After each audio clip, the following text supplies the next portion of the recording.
Hello everyone and welcome back to my channel. My name is Alana and today we're going to do a book unhaul. Now, the last time I did one of these was just before we moved into this house, about a year ago. So I'm on track to do another one. I feel like a yearly reflection on the books that I have accumulated within the year and how I'm feeling about old ones and everything is a good way to go about keeping the shelves under control.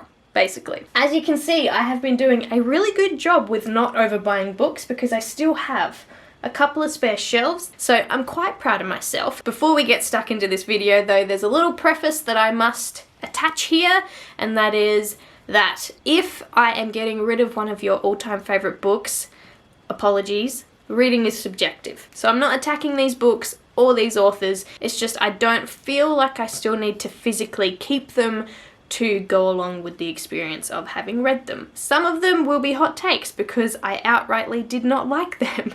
Others of them I just don't have any strong feelings for. So that out of the way, let's get started. The first book that I will be unhauling is An Abundance of Katherines by John Green. This is not my favourite John Green book, and I also feel like, me reading John Green was very 2013 Alana.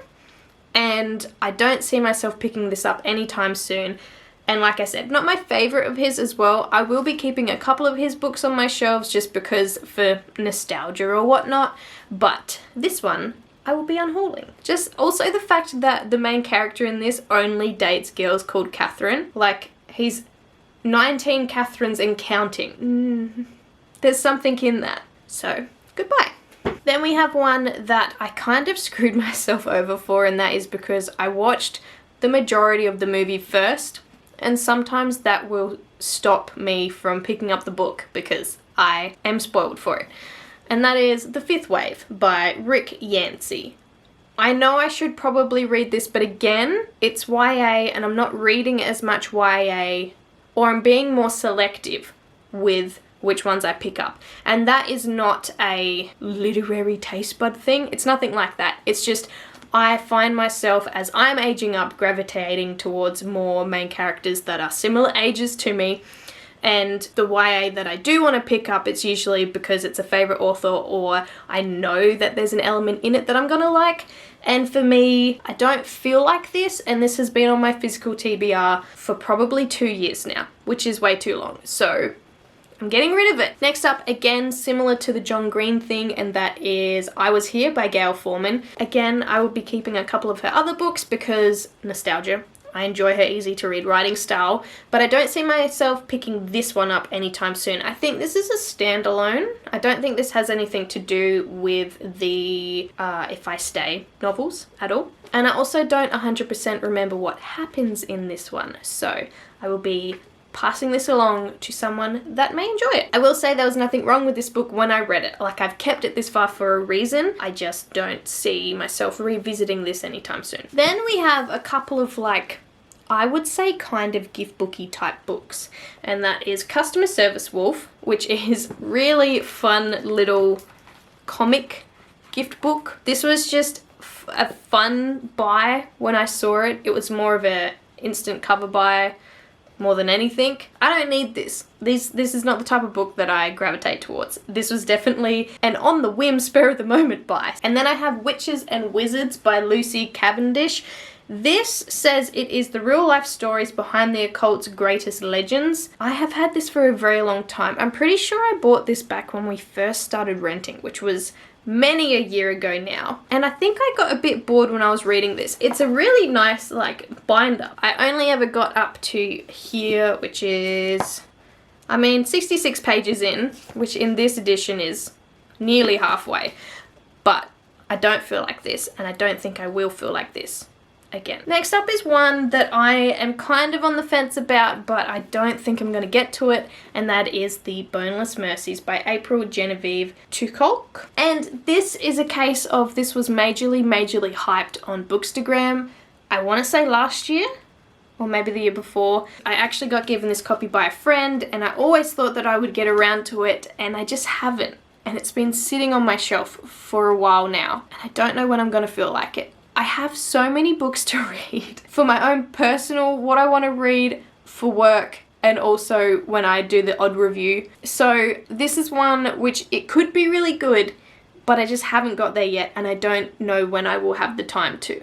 So I'll be passing it along. So really this one is just a case of time, and I don't see it happening anytime soon. Now it's time for more of a hot take, and that is Shayna's Great Expectations by Kathleen Lohnen. I really wanted to enjoy this one, and for the majority of it I did. The writing style, very easy to get into. The overall story, I really liked what it was doing, but there is an element in this book, and every time that I look at this book, it's the first thing that I think of now, and that is the very pro-life opinion that this author puts forward in this novel. So I'm by no means attacking the author on this one. I don't hate this book at all. I really like some of the other things it was doing, and I'll definitely read from this author again. It's just that element really rubbed me the wrong way, which is unfortunate because this is a book about a First Nations girl who gets a scholarship, and it's about all the different trials that she must kind of face and how it's not an easy path to get where she wants to go. And I really loved what that was doing and the insight in that and what it was trying to tell us with like inbuilt racism and things like that. So that part of the book was really eye-opening and good to read, but the very heavy opinion on abortion being wrong was very heavy-handed, and I don't think that it's as yes or no as what this book kind of puts forth. So there's that. While we're on the spicy train, Ready Player 2 by Ernest Cline.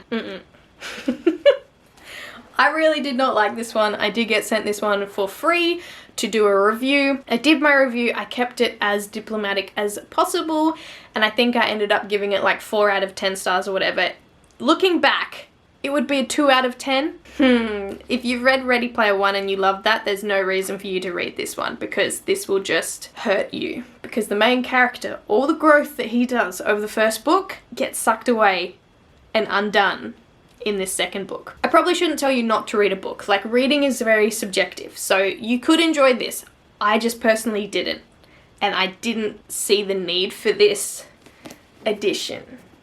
Then we have a graphic novel, and that is Shera and the Princess of Power, Legend of the Fire Princess.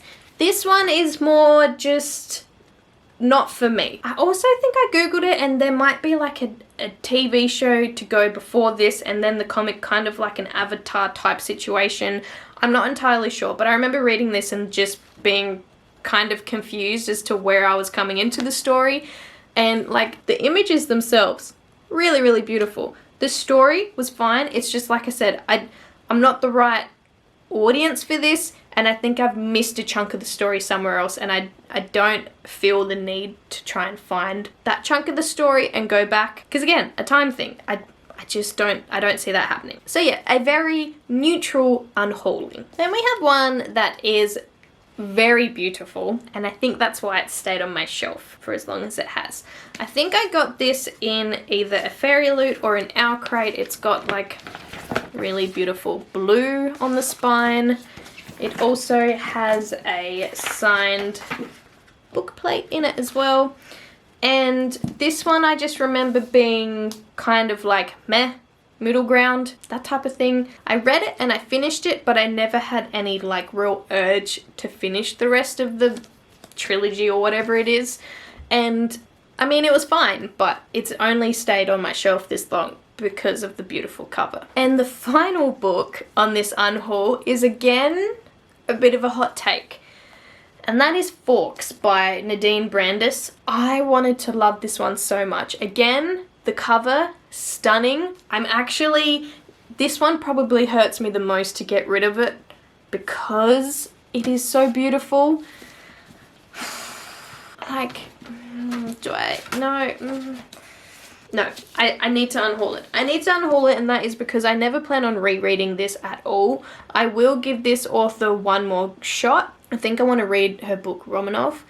But this one, again, it was a difference of opinions and beliefs. There's this thing where some people can separate the author from the work, but I feel like nowadays with social media especially, that line is getting harder to blur. And with this one, it was the kind of Christian undertones through it. Not that that's a bad thing at all. I myself just personally am not religious, and once I saw that it was doing that, it was very, very obvious throughout the rest of the book. But the other things that this was doing I really enjoyed. So this is like a historical fantasy fiction type thing. You've got like Forks and the gunpowder plot. That's where we're working in with this story. But then the magical element kind of comes into this, and the main character in this communicates with this power very like one-on-one. And when you start to read it as him talking to a higher being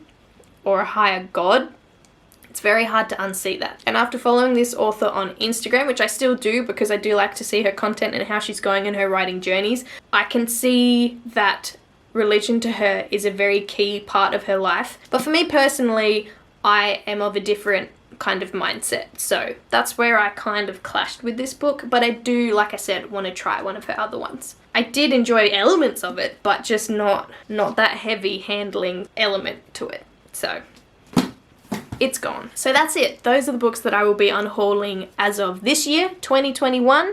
And I feel like that's a smaller stack than last time, which is really, really good. I've been listening to more audiobooks. I have been getting a few more copies to review.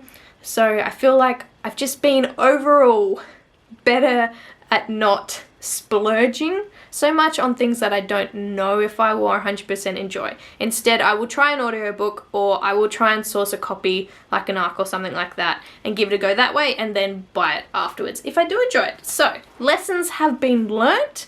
I am feeling very, very happy with my shelves and more in control of the book buying.